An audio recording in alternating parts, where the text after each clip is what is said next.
उलस रहा माटी का कण कण, उमड़ रही रसधार है। त्योहारों का देश हमारा, हमको इससे प्यार है। मन भावन सावन आते ही हरियाली छा जाती है। राखी के दिन बहन खुशी से फूली नहीं समाती है।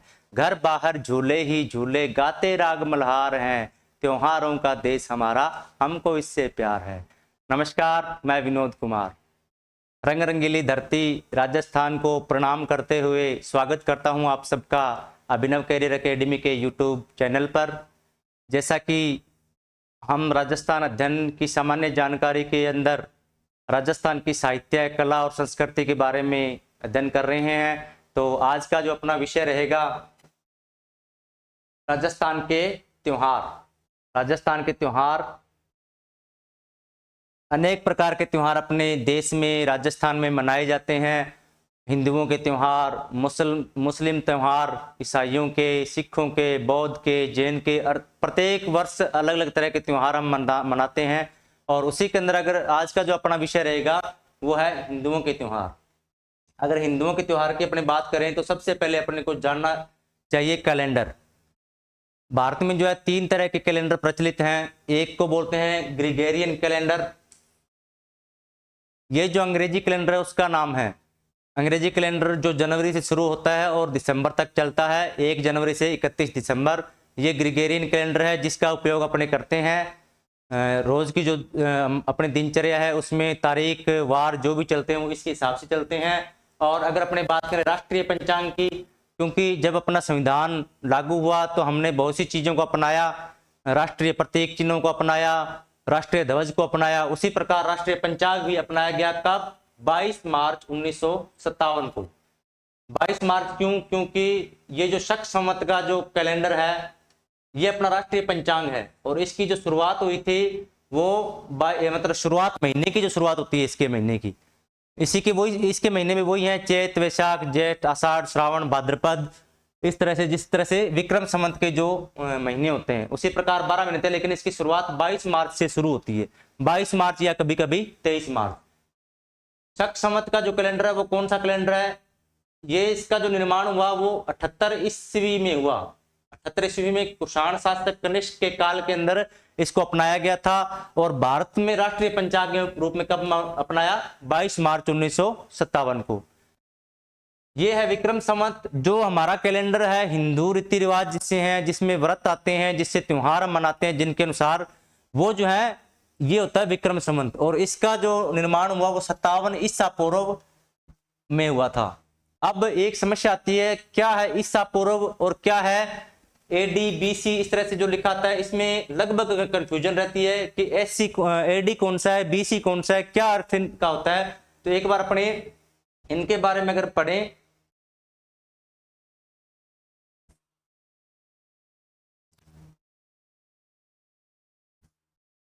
देखिए ईसा मसीह का जो जन्म हुआ था उसको मानते हैं युग परिवर्तन की घटना, यानी कि कहते हैं कि उसके बाद युग जो है उसका एक नए युग की शुरुआत हुई और उसको मानकर चलते हैं जीरो। यहां से अगर अपन करें जीरो, ये जो है इससे जीरो यानी कि ईसा मसीह के पहले के जितने भी सर हैं वो माइनस में चलते हैं हमेशा। देखिए ये 500, 1000, 1500 इधर माइनस में जाते जाएंगे और उसके जन्म के बाद में ये प्लस में 1, 2, 200, 500 जो भी 1000, 1500 और जैसे अभी चल रहा अपना 2024। तो इससे जो पहले के हैं इनको बोलते हैं बिफोर क्राइस्ट। क्राइस्ट यानी युग परिवर्तन, और उससे पहले यानी युग परिवर्तन से जो पहले की जो भी घटनाएं हैं या जो भी टाइम है उसको बोलेंगे बीसी, बीसी। और उसके जो बाद की घटनाएं उनको बोलते हैं एडी, एडी या इसको ईस्वी भी बोलते हैं और इसको बोलते हैं ईसा पूर्व। ईसा पूर्व और ईस्वी दोनों की अगर अपने बात करें, इसका मतलब है एनो डोमिनी, ये एक लैटिन शब्द है, लैटिन शब्द जिसका मतलब है भगवान के जन्म के बाद या प्रभु के जन्म के बाद। इसलिए ईसा मसीह के जन्म की जितनी बाद की जो घटनाएं हैं उसके आगे एडी लगा होगा अगर इंग्लिश में लिखे तो, और हिंदी में लगा होगा ईस्वी। और अगर इससे पहले की बात करें तो बीसी होगा और ईसा पूर्व। इतनी बात क्लियर? जो पहले की घटनाएं हैं ईसा पूर्व और जो बाद की है वो एनो डोमिनी या ईस्वी सन। एक चीज को और बोलते हैं सीई और बीसीई। ये जो है वो कॉमन एरा, यानी इसके इनके जन्म के बाद का जितना भी एरा जो युग चल रहा है उसको बोलते हैं कॉमन एरा, और इससे जो पहले युग चला उसको बोलते हैं बिफोर कॉमन एरा। तो कई जगह अपने को बीसीई और सीई लिखा भी मिल सकता है, तो इसमें अपने को कंफ्यूज नहीं होना है। अब अपने अगर बात करें कैलेंडर की,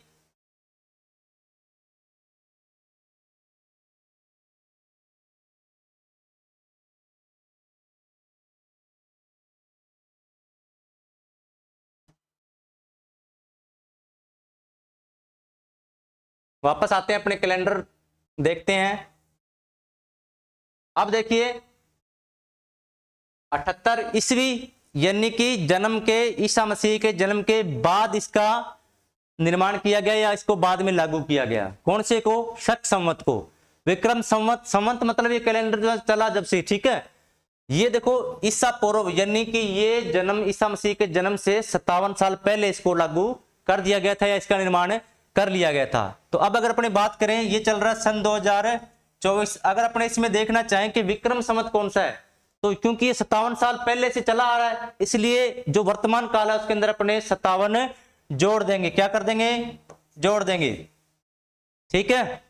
और अगर इसकी बात करें, क्योंकि ये बाद में लागू हुआ था इसलिए इसकी एज उस ईसा मसीह के जन्म से थोड़ी कम है, इसलिए इसको क्या है कि अपने 2024 में से घटा देंगे। कितने? 78। तो अगर इसकी बात करें अपने, तो जो सन आएगा वो अभी जो वर्तमान में इनका जो सन चल रहा है वो अपने को ज्ञात कर सकते हैं। कंफ्यूज नहीं होना बिल्कुल भी। ईसी बीसी मतलब बिफोर क्राइस्ट, एडी मतलब एनो डोमिनी या ईस्वी सन और ईसा पूर्व। अब अपने बात करते हैं विक्रम संवत। ये अपना जो कैलेंडर है वो हिंदू पंचांग भी इसको बोलते हैं, जो तीर्थ नक्षत्र पर आधारित होते हैं और जो अपने व्रत और त्योहार है वो इसके हिसाब से मनाए जाते हैं। राष्ट्रीय पंचांग की अगर अपने बात करें तो ये कौन सा है? शक संवत वाला जो पंचांग है वो अपना राष्ट्रीय पंचांग है।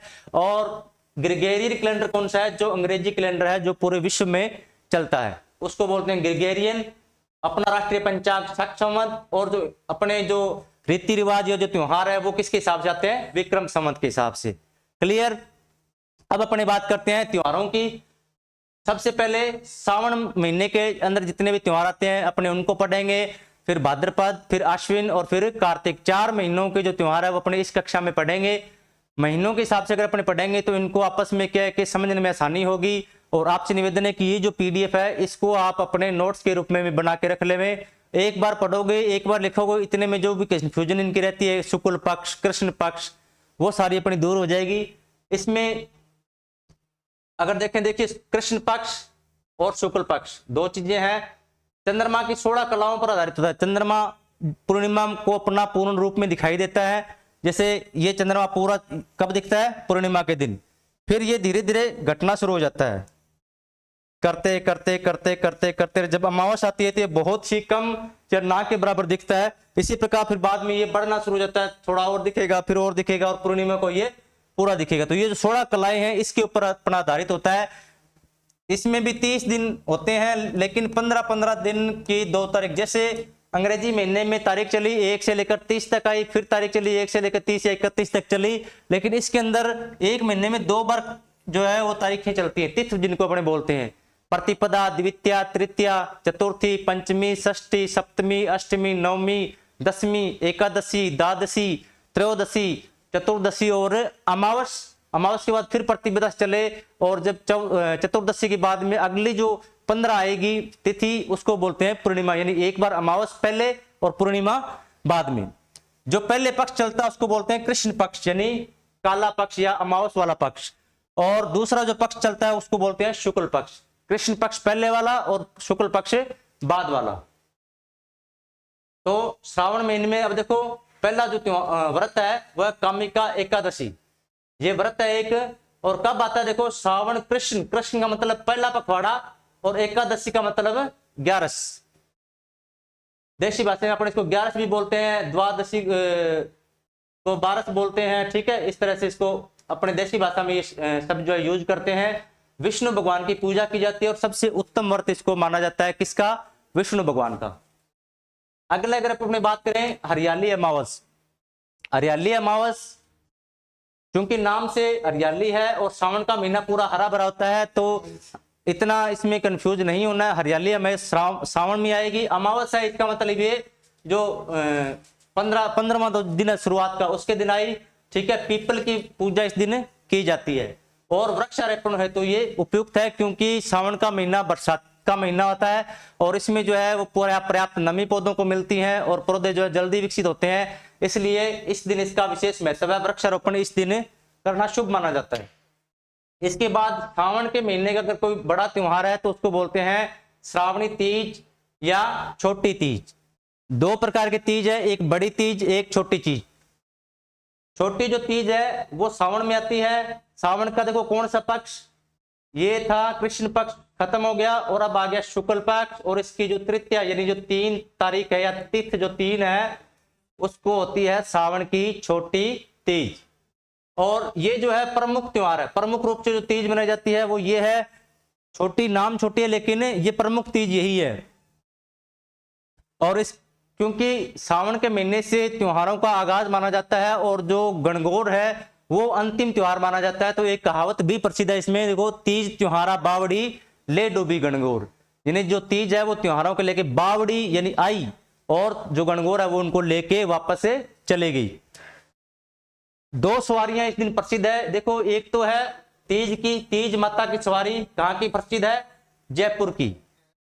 तीज माता की सवारी कहां की प्रसिद्ध है? जयपुर की। लेकिन ये क्या है? बुड्ढी तीज। बुड्ढी तीज, जिस दिन तीज की सवारी निकाली जाती है उस दिन भीड़ बहुत इतनी अधिक होती है कि बच्चे और बूढ़े उसको देख नहीं पाते, इसलिए अगले दिन फिर से तीज की सवारी निकाली जाती है, उसको बोलते हैं बुड्ढी तीज की सवारी। कंफ्यूजन दूर। तीज की सवारी पहले दिन, जिस दिन तीज होती है उस दिन, और बुड्ढी तीज की सवारी अगले दिन। तीज की सवारी कहां की प्रसिद्ध है? जयपुर की। जयपुर जो है अपना राजस्थान का, उसकी तीज की सवारी प्रसिद्ध है। और देखो ये सावन की क्या आ गई? शुक्ल तृतीया, और इसके अंदर उस आगे के जो हैं, अब देखो नाग पंचमी। शुक्ल पक्ष चल रहा है अपना, शुक्ल पक्ष में जो पंचमी आएगी उस दिन मनाई जाती है नाग पंचमी। नागों की, सांपों की पूजा की जाती है इस दिन, और अष्ट सांपों की पूजा का विशेष महत्व है। ये महत्वपूर्ण अपने लिए भी। नाग पंचमी पे किस प्रकार के सांपों की पूजा की जाती है या क्या महत्वपूर्ण उस दिन। उसके बाद सावन का महीना खत्म होता है, पूर्णिमा आती है, और पूर्णिमा को आता है रक्षाबंधन। भाई बहनों का त्योहार, बहनें भाइयों की राखी बांधती हैं, और ये जो है वो सावन का अपना अंतिम त्योहार है। इस दिन नारियल पूर्णिमा भी इसको कहते हैं और सत्य पूर्णिमा भी इसको कहते हैं। रक्षाबंधन के बारे में आप सभी जानते हैं, और हमारा मुख्य त्योहार है हिंदुओं का ये। दीपावली, होली, दशहरा, रक्षाबंधन। लेकिन विशेष बात इसके अंदर क्या है कि नारियल पूर्णिमा या सत्य पूर्णिमा का संबंध किससे है? सावन की पूर्णिमा से। पूर्णिमा आ गई, सावन खत्म, अब चलते हैं अपने भाद्रपद। अगला महीना आया भाद्रपद। अब देखिए इसमें आ गई अपनी बड़ी तीज। सावन में आई थी छोटी तीज, कब आई थी? कौन सा पक्ष था वो? शुक्ल, यानी बाद वाले 15 दिन। और ये कब आ रही है? कृष्ण शुरू वाली जो 3 तिथि आ रही है उसको आ गई भाद्रपद तृतीया को। और इस दिन नीम की पूजा की जाती है, और अखंड सुहाग के लिए महिलाएं जो है इस दिन अपना उपवास रखती हैं, व्रत रखती हैं। कजली तीज की सवारी बूंदी की प्रसिद्ध है। तीज की सवारी हुई 3 प्रकार की, छोटी तीज या तीज माता। तीज माता कहां की प्रसिद्ध? यह है जयपुर। उसके बाद में एक शब्द और आया था उसके अंदर, बुड्ढी तीज। कौन सी होती है बताइए?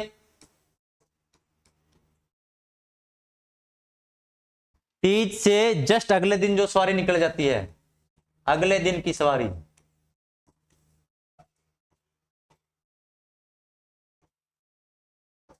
और एक आ गई अपनी कजली तीज। तो कजली तीज जो है वो बूंदी की, लेकिन ये बड़ी तीज है। बड़ी तीज वाले दिन निकाला था भाद्रपद में, और वो कौन सी थी? सावन में जो तीज आती है उसमें 2 सवारियां, और इसकी एक ये सवारी कजली तीज किसमें होगी? बूंदी की प्रसिद्ध। छोटी तीज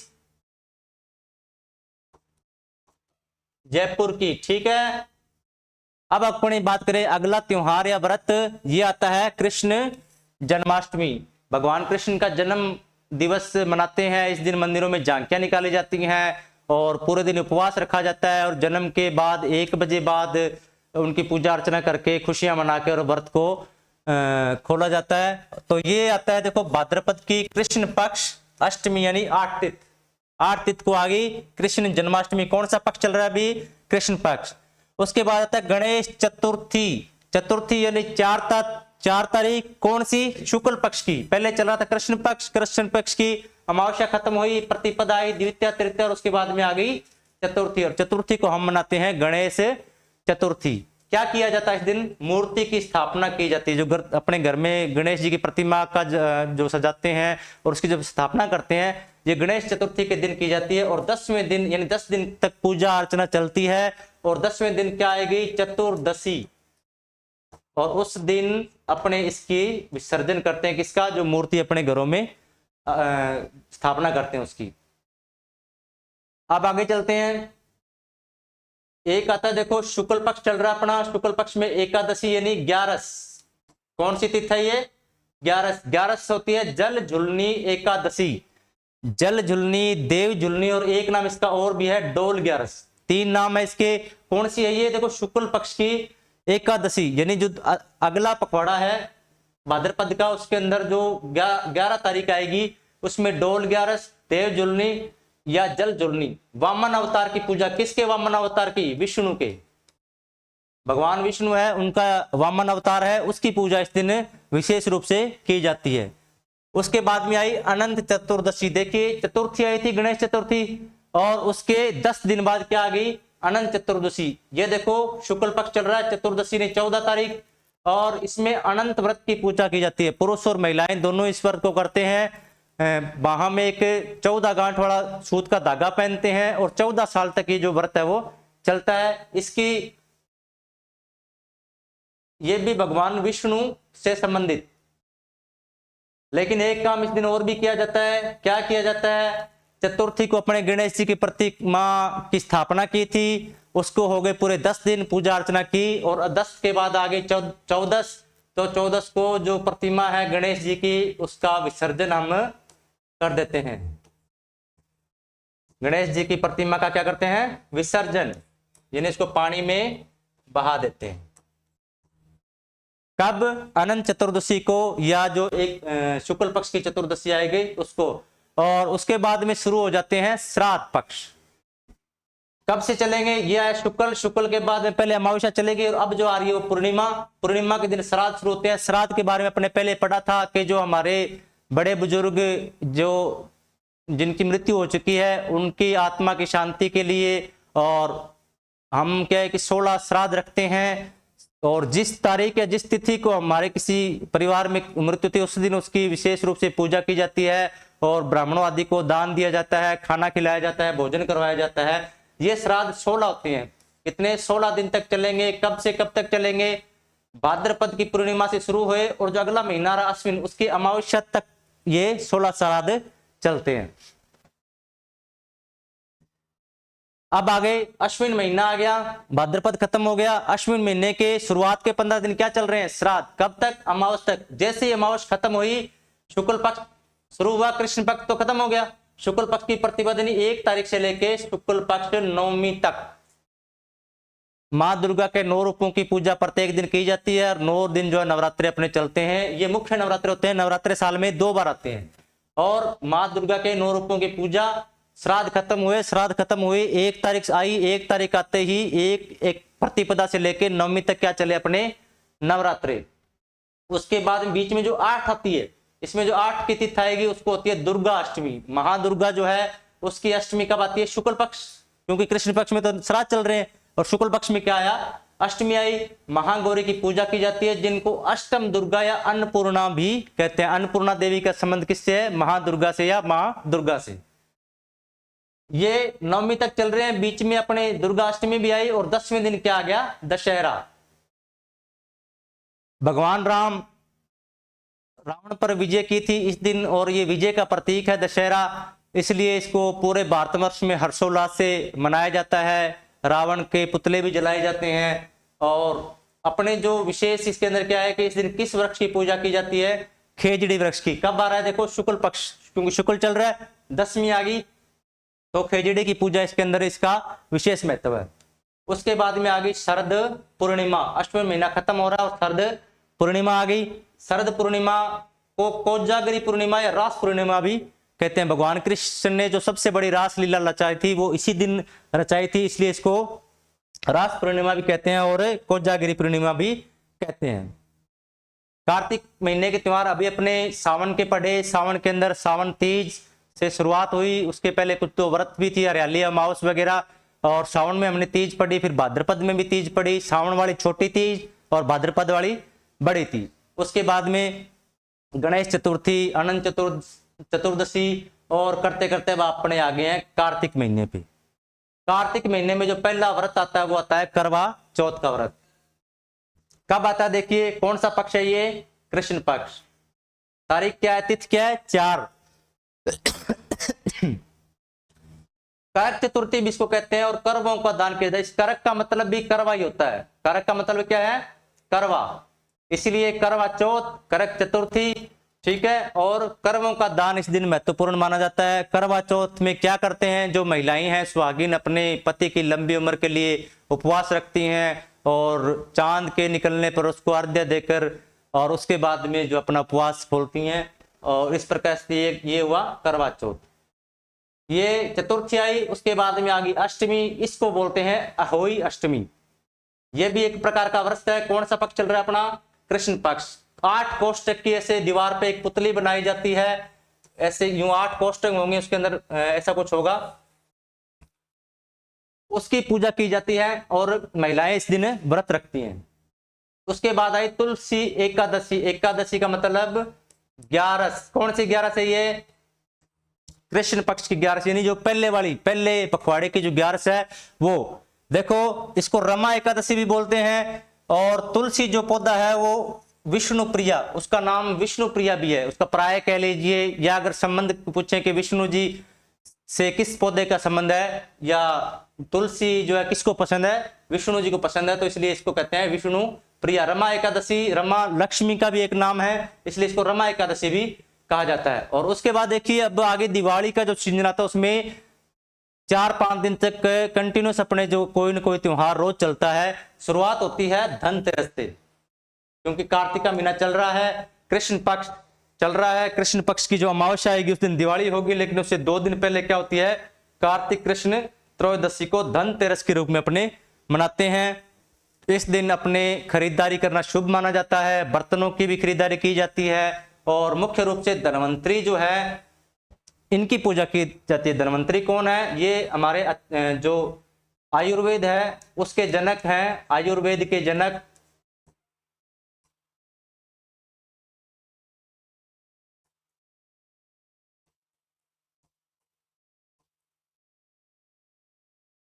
इनकी पूजा इस दिन विशेष रूप से की जाती है। धनतेरस आई, उसके बाद में आती है रूप चौदस, ठीक है, या रूप चतुर्दशी। इस दिन महिलाएं जो है विशेष रूप से साज श्रृंगार करती हैं और श्रृंगार का विशेष महत्व है इस दिन। और इसको अपने छोटी दिवाली भी कहते हैं, छोटी दिवाली या कानी दिवाली कहा जाता है। नरक चतुर्थी भी कहा जाता है। कहते हैं कि इस दिन जो है व्रत रखने से या पूजा करने से नरक से मुक्ति मिलती है, आदमी नरक का भागीदार नहीं बनता है, इसलिए इसको कहते हैं नरक चतुर्दशी। कार्तिक कृष्ण पक्ष की चतुर्दशी को आती है ये, इसको छोटी दीपावली भी कहते हैं। और उसके बाद जो अपना बड़ा सबसे बड़ा जो त्योहार आता है वो आता है दीपावली। हम सभी दीपावली के बारे में जानते हैं।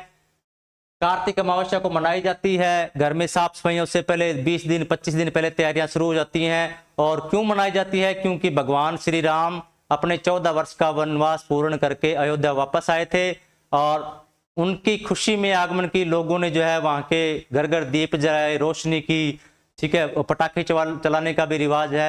लेकिन इसके 2 कारण और भी हैं मनाए जाने के।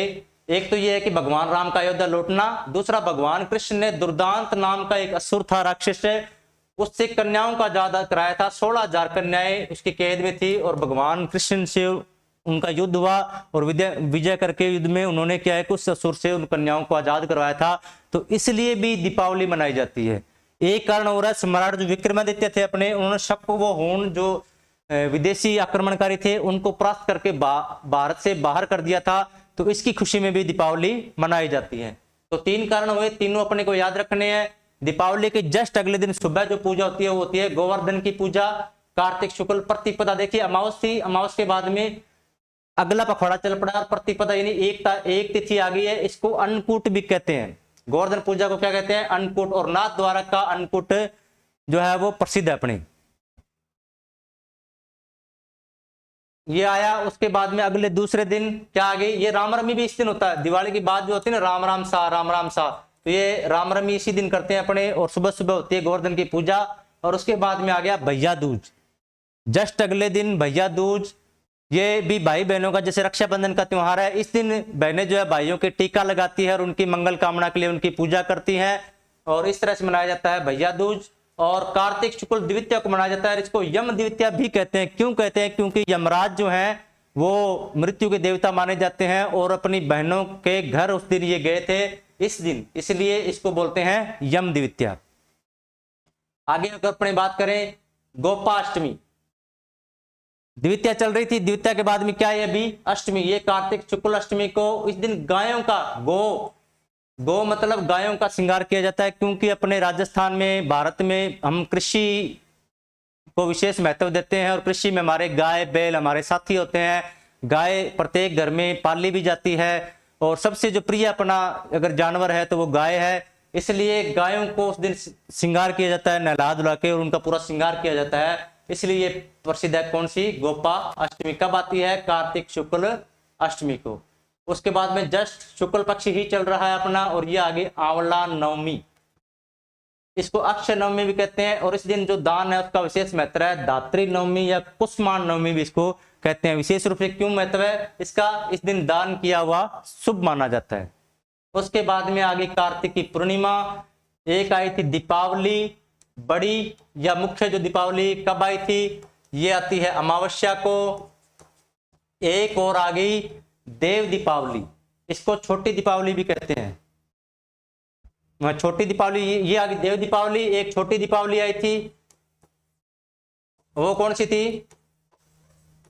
रूप चतुर्थी वाली, रूप चतुर्दशी। और एक आ गई देव दीपावली। 3 प्रकार की दीपावली आई।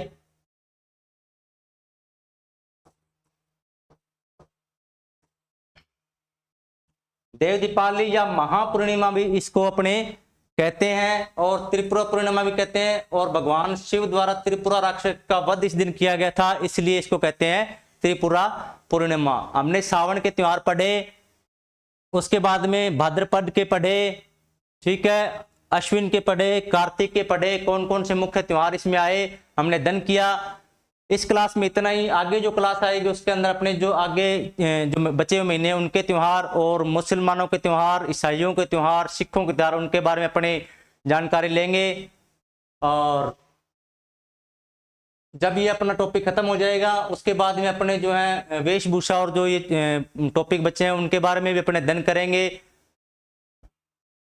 ये जो पीडीएफ है, ये पीडीएफ इस चैनल के जो लिंक में डाल दी जाएगी, उसमें टेलीग्राम का लिंक भी है, आप वहां से इसको डाउनलोड कीजिए। डाउनलोड करने के बाद में आप अपने हाथों से उसको नोट्स के रूप में लिखिए, क्योंकि सारी जितनी भी पीडीएफ अपनी शॉर्ट नोट्स के रूप में है ये, ठीक है। ये जितनी भी है याद करने के लिए महत्वपूर्ण है, क्योंकि अगर अपने डिटेल में तो सब जानते हैं, लेकिन ये जो तिथि याद रखनी है ये इस पूरी नोट्स अच्छे से इसमें शामिल की गई है, मुख्य मुख्य बातें। इसलिए इस पीडीएफ को डाउनलोड करके और आप अपने हाथों से नोट्स बनाइए। धन्यवाद, बहुत बहुत आभार।